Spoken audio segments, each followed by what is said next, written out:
Hello and welcome to English for Philosophy students. We are studying Jordan Peterson's 12 Rules for Life. We're starting our 59th episode, and this is number 12 on rule number 7, which is to choose that which is meaningful rather than that which is expedient. So let's jump in to Christianity and its problems.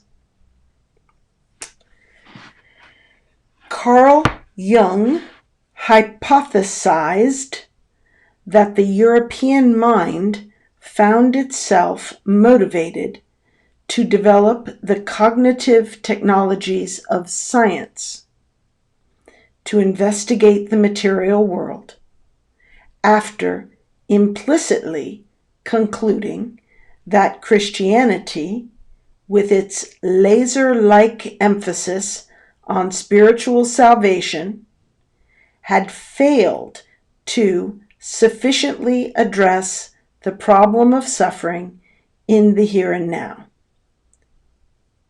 Wow, that is a complicated and difficult sentence. So let's stop and take that sentence apart. First of all, the whole idea is philosopher Carl Jung, psychiatrist Carl Jung, hypothesizing. He is thinking, maybe this is true. That's what it means to hypothesize. You get an idea and you say, maybe this is true.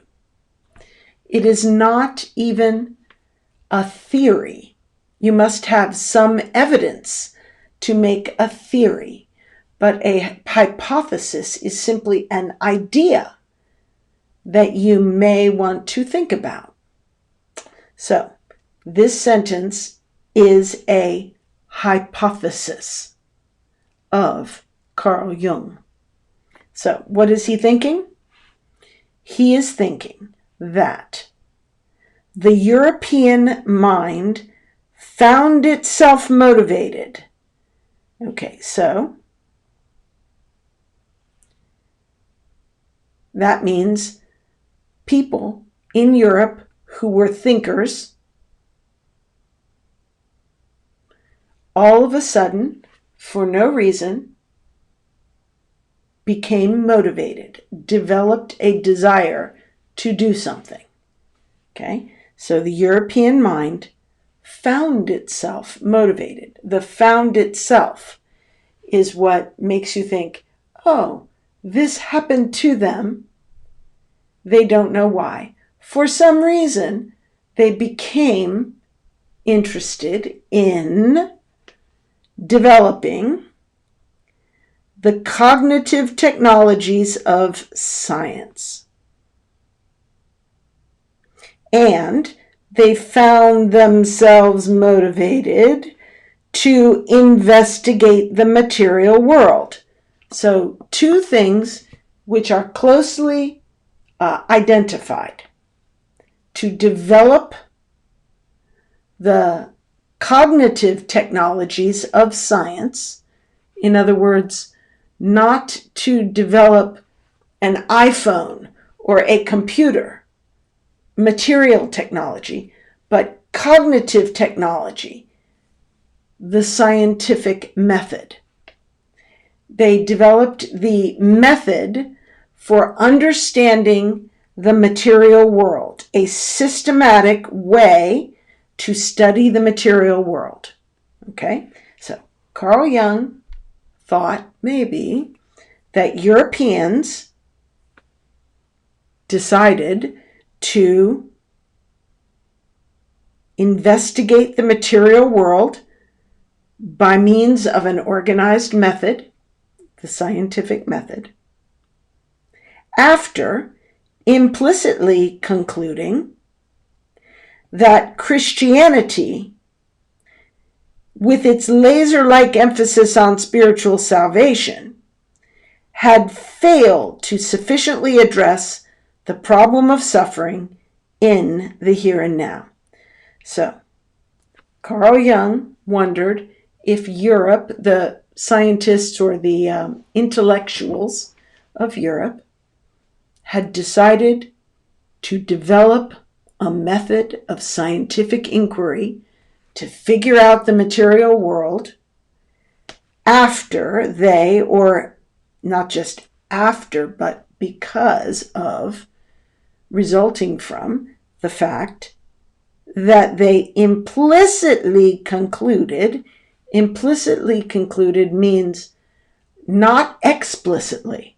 They didn't publish a paper that says the church has failed, but they felt in their hearts that the church had failed.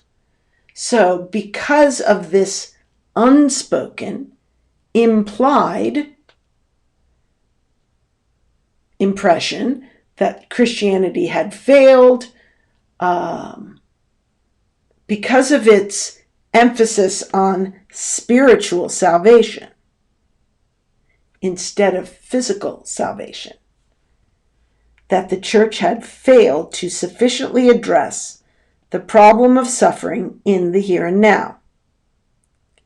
So, Carl Jung suggests that intellectuals of Europe developed the material sciences as a reaction against the church focusing on salvation in heaven instead of salvation from physical suffering on earth. That is what he is saying in that sentence. This realization became unbearably acute in the 3 or 4 centuries before the Renaissance. What realization? The realization that the church didn't care about material suffering and wasn't going to do anything to cure the plague or to address starvation or to ease the sufferings of the peasants, the low class. So, the realization that the church was not going to help became unbearably acute in the 3 or 4 centuries before the Renaissance. Acute means sharp and sudden. It came on, this realization that we will keep suffering if we don't do something against what the church is doing. This all is a hypothesis of Carl Jung. It may not be true. In consequence, a strange, profound, compensatory fantasy began to emerge deep in the collective Western psyche, manifesting itself first in the strange musings of alchemy and developing only after many centuries into the fully articulated form of science. Okay, another difficult sentence. In consequence of what? In consequence of this realization that the church didn't care about human suffering, material suffering. So, in consequence, a fantasy began to emerge. What kind of fantasy? A strange, profound, compensatory fantasy. We all know what strange means. We all know what profound means. But compensatory, what does that mean? Well, the church was very focused on our spiritual blessing and well-being. So the intellectuals of Europe tried to develop a way to ease the sufferings of the physical. Since the church eased spiritual sufferings, but not physical, the Europeans and Westerners wanted to compensate for the lack of the church's interest by providing some help in that area. So they were, compensating for the weakness of the church. So they decided to imagine a new way to help in the material realm. Forget spiritual and heaven. Let us understand the material world. And this fantasy began to emerge deep in the collective Western psyche. This is a way of saying that many people, not just the intellectuals, but a large portion of the educated population of the West, began thinking this way all at once. Everyone was thinking this way. There was a movement of thought in the direction of seeking physical comfort as opposed to spiritual. And this fantasy, this thought process, manifesting itself first in the strange musings of alchemy and developing only after many centuries into the fully articulated form of science. So he is saying that alchemy was the first manifestation, the first fruit of this thought pattern. Alchemy is, very generally, it is a branch of pseudoscience, very early science, where they were trying to turn different metals into gold. They were trying to transform certain things into other things.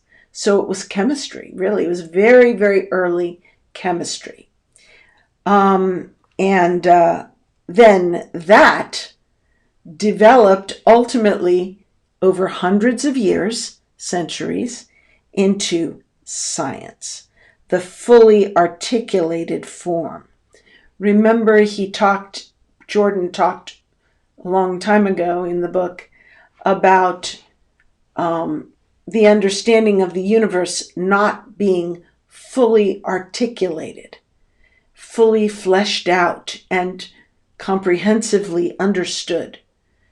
This is the same thing here. This early fantasy that we could manipulate the universe turned into first alchemy, then it turned into chemistry and biology and natural sciences, physics, and now we have a fully developed scientific method that enables us to understand and control the material world. So, it was the alchemists, I'll go to here now. It was the alchemists who first seriously began to examine the transformations of matter, hoping to discover the secrets of health, wealth, and longevity. So they were looking for gold, and they were looking for the water of youth so that people could live forever. These great dreamers, the early alchemists who were indulging in this fantasy, these great dreamers, Newton foremost among them. We don't think of Newton as a dreamer or an alchemist. We think of him as a scientist and a mathematician. But Jordan is saying that he is one of the early individuals who were in this movement. These great dreamers, Newton foremost among them. Foremost means most important, as well as earliest. It can mean sort of either one. Intuited and then imagined that the material world, damned by the church, held secrets, the revelation of which could free humanity from its earthly pain and limitations. So, these great dreamers intuited and then imagined. So, intuition is deep. You sense that something is there. And then imagination articulates it, gives it form, explains it, and describes it. So these early dreamers felt that there was something in the material universe, the material world, which had been damned by the church. In other words, the church, according to this, disdained the material world. They said, matter is evil, flesh is evil, sex is evil, everything physical about us is evil, only the spirit is good. So, these dreamers like Newton rejected that and said, no, all of this matter could have secrets which could free humanity from pain. There may be opportunities in the study and control of the material world which would be good for mankind. First, they intuited it, they felt it could be true, then they imagined how it could be true. It was that vision, driven by doubt, that provided the tremendous collective and individual motivational power necessary for the development, necessary for the development of science, with its extreme demands on individual thinkers for concentration and delay of gratification. So, it was that vision. So the vision being, I got to get my thing back. It was that vision, meaning that imagination and intuition, driven by doubt, meaning the motive force was rejection of Christianity. So driven by doubt, that provided the tremendous collective and individual motivational power. So this vision, this imaginative idea that the material world might hold valuable secrets, that provided the tremendous collective and individual motivational power. So collectively, everybody was investigating science. And individually, certain people surged ahead and provided great leaps of knowledge. So this vision of material world as with potential motivated people as a society and individually to develop science, basically. To develop science with its extreme demands on individual thinkers for concentration and delay of gratification. So remember, in former paragraphs of the book, that Jordan talked about the importance of evolving into a species that was able to recognize higher value. And when we were animalistic, we would eat all of our kill. If we killed an animal, we'd eat it ourselves. But then someone intuited that maybe if he shared, someone might share with him in the future. So he intuited that to sacrifice and delay gratification would be more valuable than eating it all himself.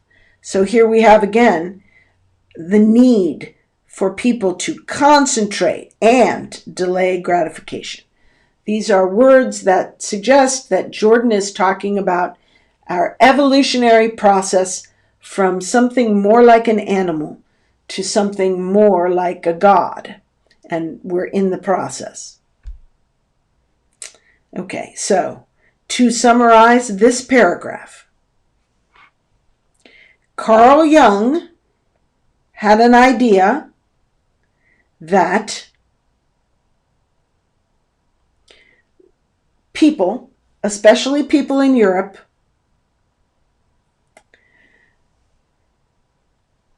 decided to investigate the material world and develop the scientific method because they noticed that the Christian church didn't care about material suffering and there would be no relief for material suffering if you just went along with the church.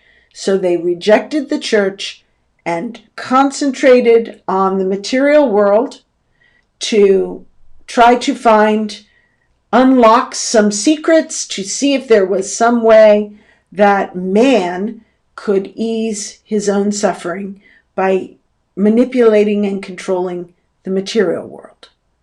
All this as a rebellion and a response against the church's view of spiritual salvation as the high value. So, that's the summary of this paragraph. Moving on.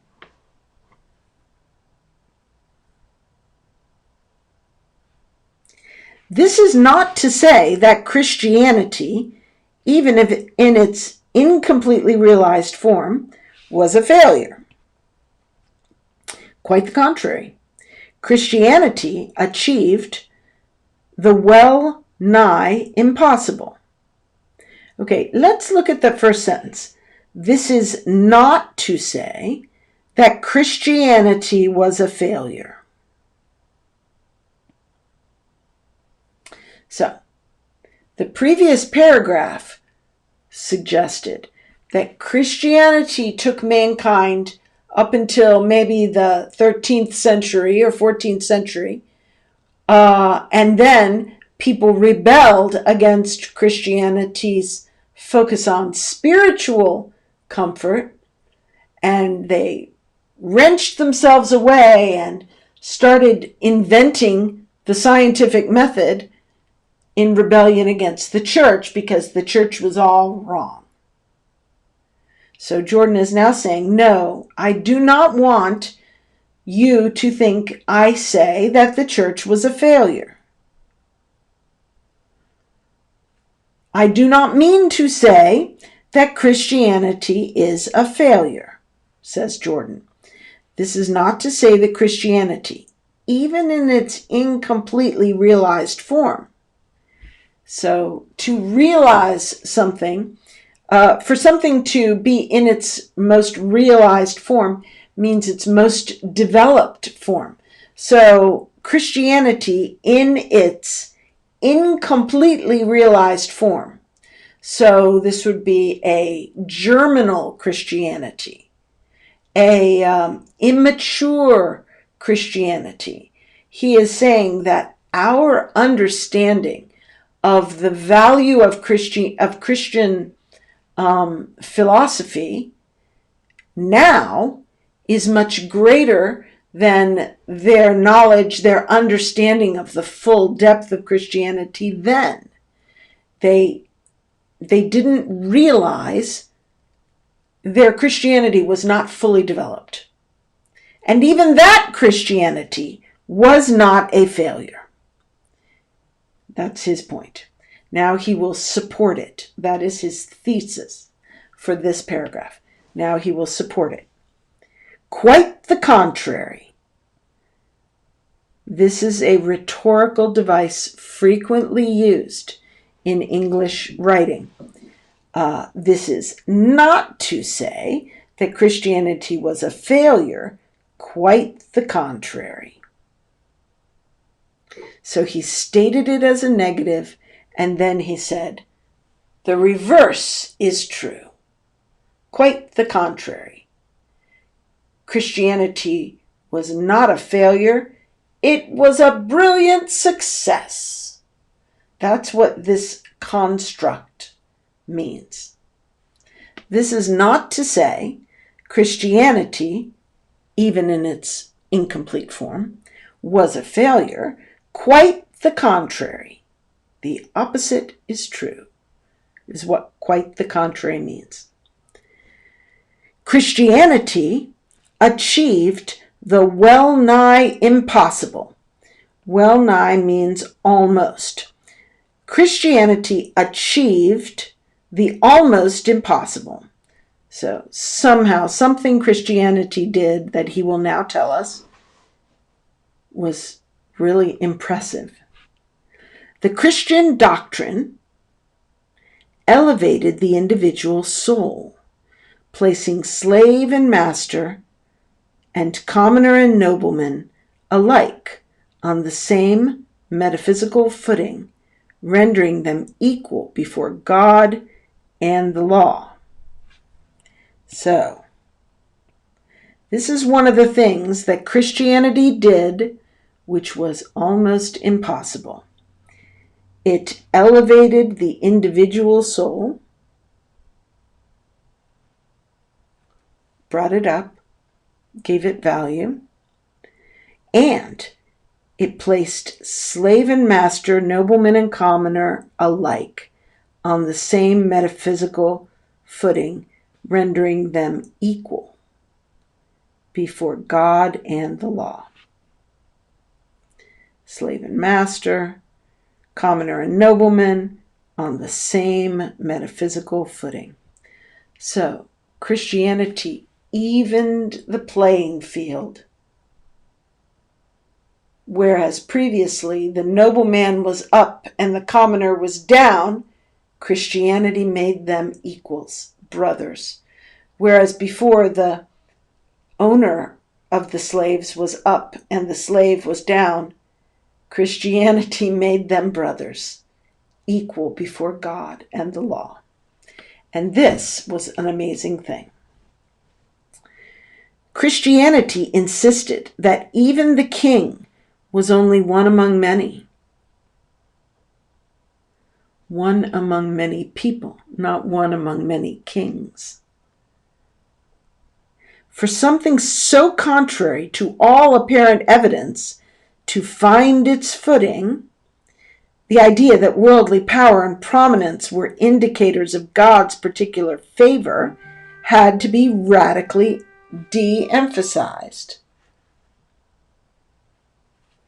One moment.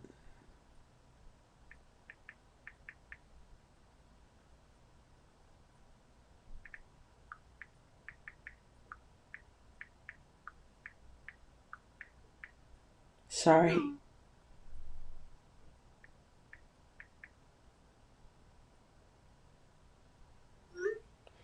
All right.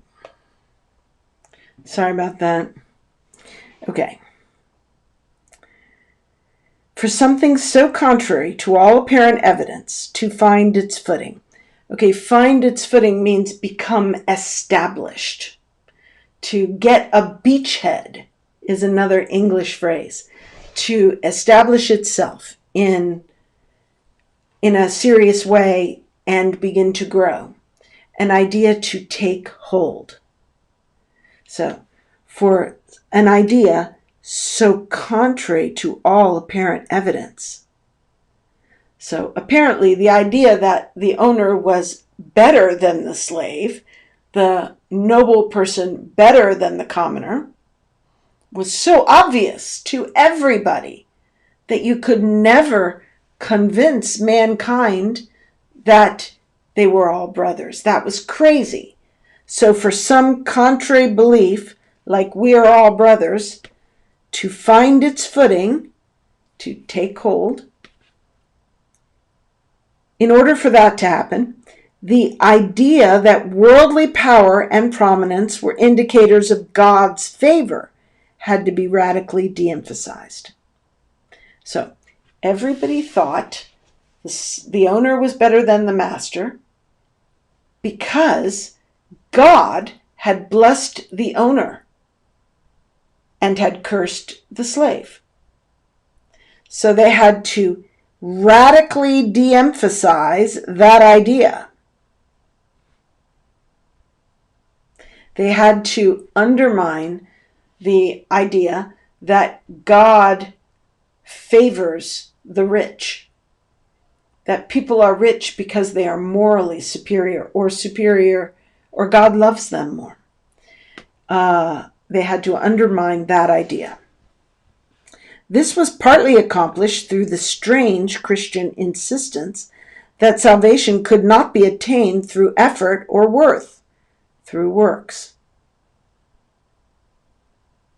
So, de-emphasizing the idea that the rich man was loved more by God was achieved partly by Christianity teaching that God loves us not because of our works or our intrinsic value. Like, I'm more valuable, therefore God loves me. No, He loves us even though we are sinners. This is an idea of Christianity that tended to equalize people. Whatever its limitations, the development of such doctrine prevented king, aristocrat, and wealthy merchant alike from lording it morally over the commoner. So, by Christianity somehow making the king and the commoner equal, somehow, they prevented kings and rich people from lording it over. Lording it over means turning up your nose and saying, I'm better than you. From lording it over morally over the commoner. So this teaching of the church that we are accepted by God because of His love for us, not because of our works of service to Him or our intelligence or our intrinsic value being more than others. That doctrine prevented the high from lording it over the low morally, from saying, I am better than you morally because I'm rich. In consequence, the metaphysical conception of the implicit, transcendent worth of each and every soul established itself against impossible odds as the fundamental presupposition of Western law and society. These sentences are pretty hard to understand today. Okay. Because of this idea that we are accepted by God not due to our works or anything we have done, because of that idea, the metaphysical conception, the idea of the implicit transcendent worth of each and every soul, the idea of the worth of the individual, even an individual who is a slave, established itself against impossible odds. So,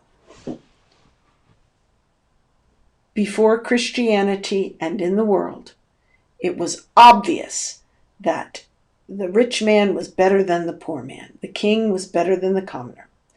But Christianity said, no, they are equals. They are brothers.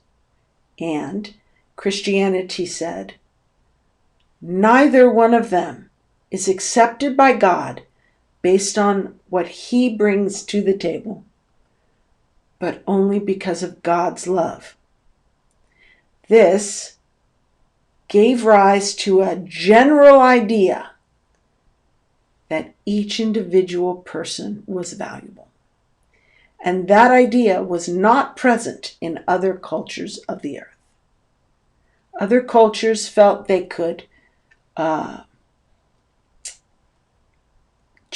for example, in ancient Egypt, they could kill any number of slaves to build a pyramid. Because who cares about slaves? What we want is the pyramid for the pharaoh. But Christianity said, no, each one of those slaves is valuable as a human being, as a person, as a brother, and has to be loved and respected. So this is the fundamental presupposition of Western law and society.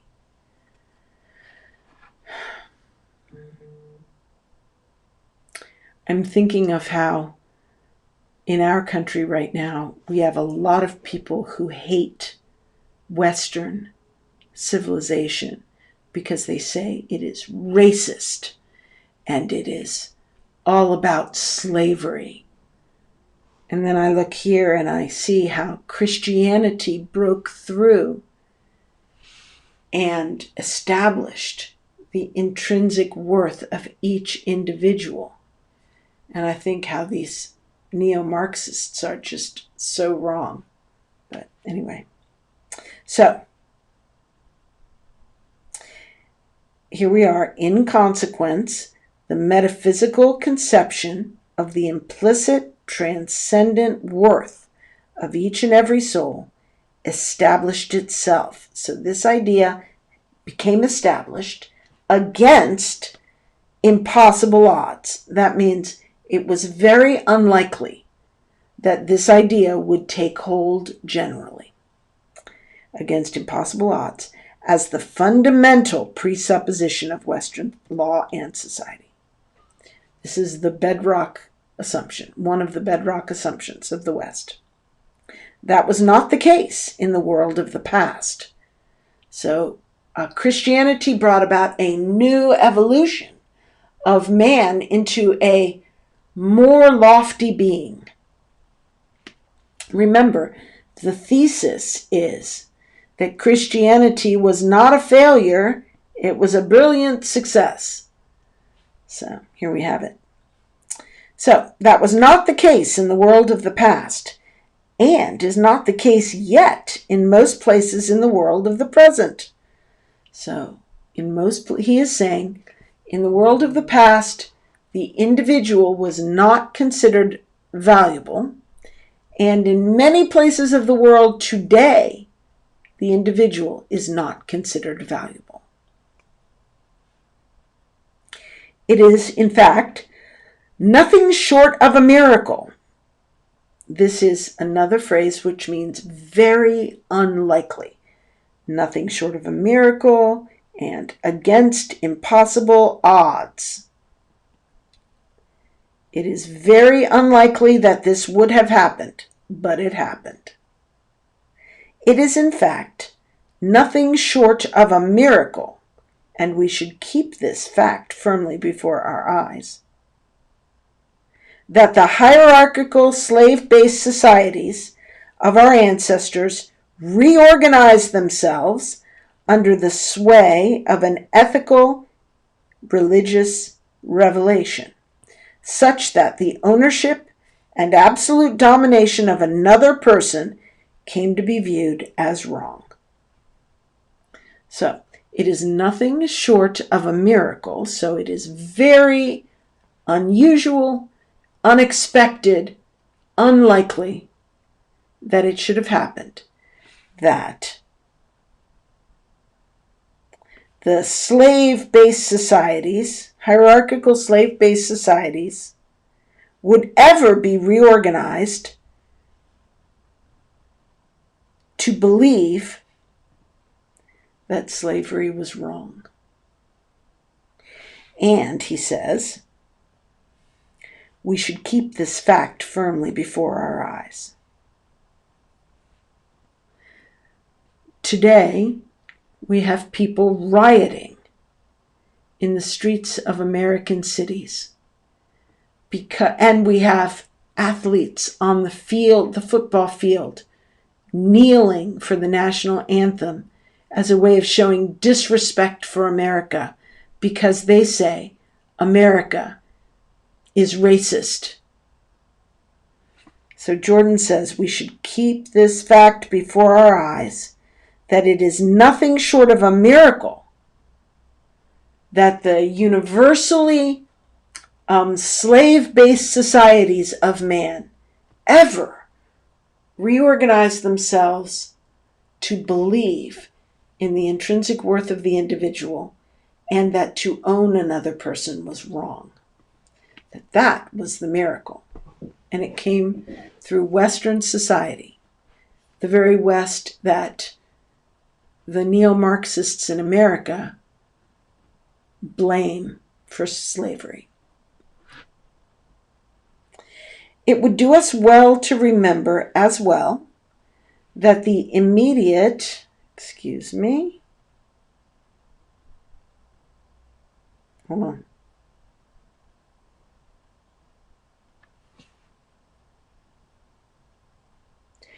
Okay, that the immediate utility, I don't know what's wrong with this iPad. Here we go. It would do us well to understand that the immediate utility of slavery is obvious. That means it makes sense to use slaves. It is useful to be able to have a slave. So we have to remember slavery makes sense to the slave owner. Okay? The utility, meaning the usefulness of slavery, is obvious. And that the argument that the strong should dominate the weak is compelling. The argument is compelling. So if someone says the strong should dominate the weak, people tend to believe it. That argument is compelling. The utility of slavery is obvious, so it's obvious that it's useful to have slaves, and it is persuasive that the strong should dominate the weak.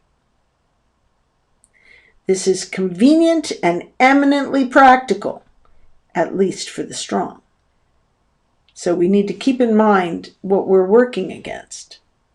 This means that a revolutionary critique of everything slave-owning societies valued was necessary before the practice could even be questioned, let alone halted, including the idea that wielding power and authority made the slave owner noble, including the even more fundamental idea that power wielded by the slave owner was valid and virtuous.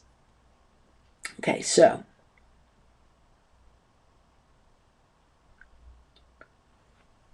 keep in mind, the value of owning slaves is obvious. It's great to have a slave. The idea that the strong should control the weak seems right to people. This whole system is very convenient and practical, especially for strong people.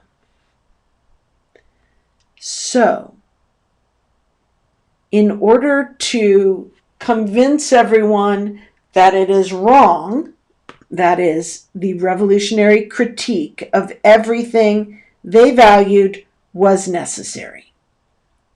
So, in order to get rid of slavery, they would have to engage in a revolutionary critique.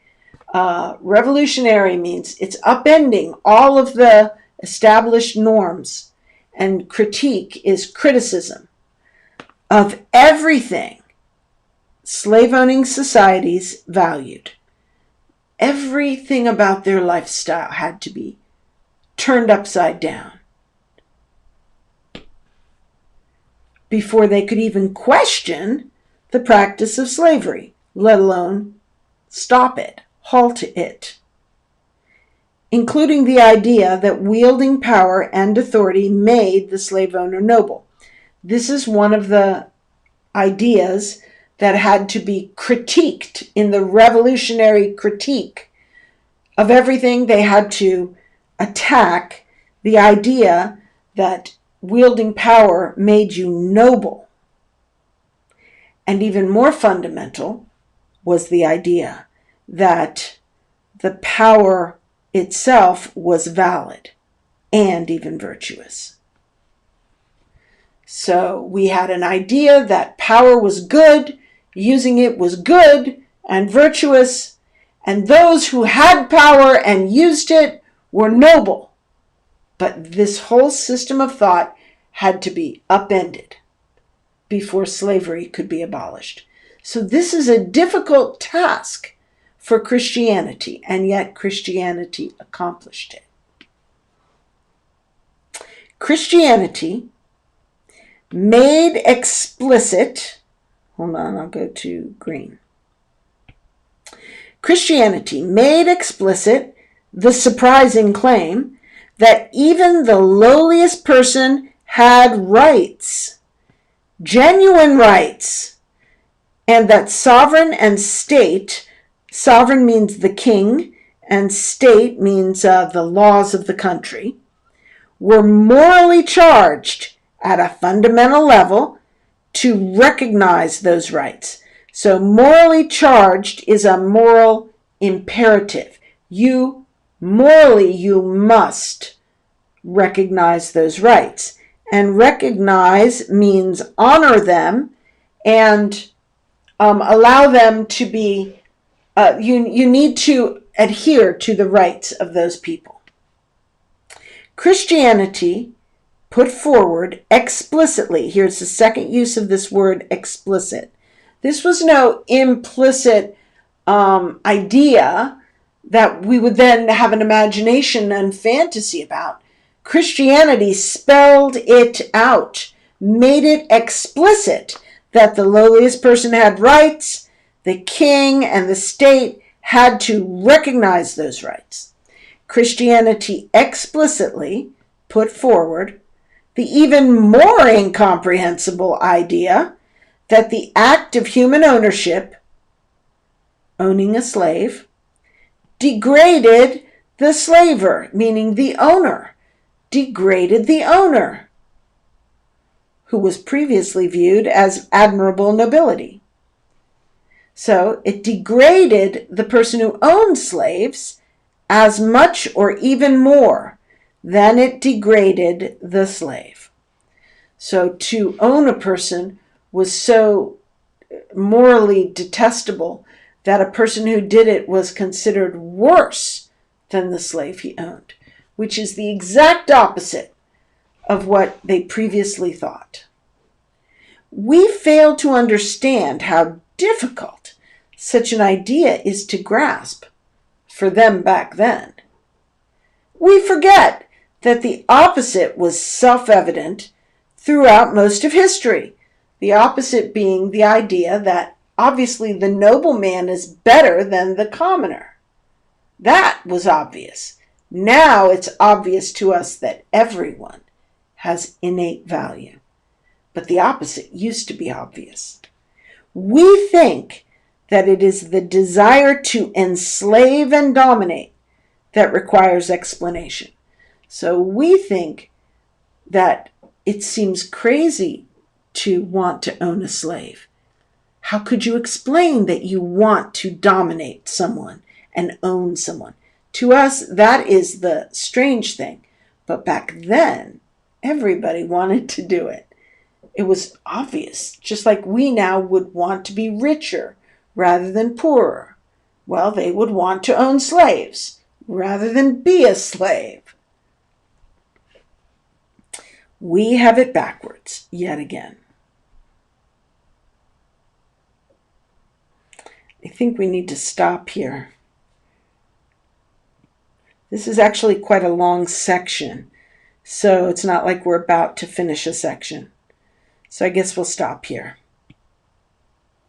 And I guess I'll see you next time.